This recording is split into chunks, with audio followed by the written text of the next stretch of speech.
Bueno, nos ha costado meternos en el partido. También es cierto que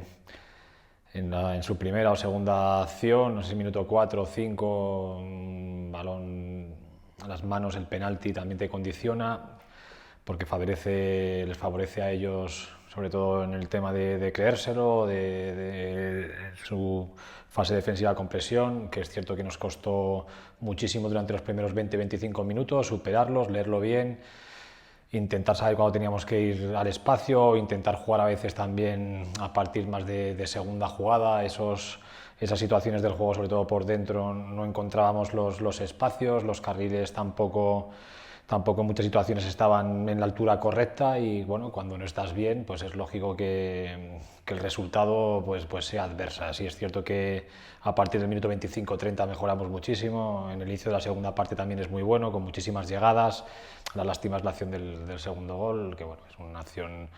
en que el árbitro se confunde, el chico lo reconoce, pero no le funciona tampoco en la comunicación con el linier y bueno, y te condiciona porque te meten el 2-0. Aún así seguimos estando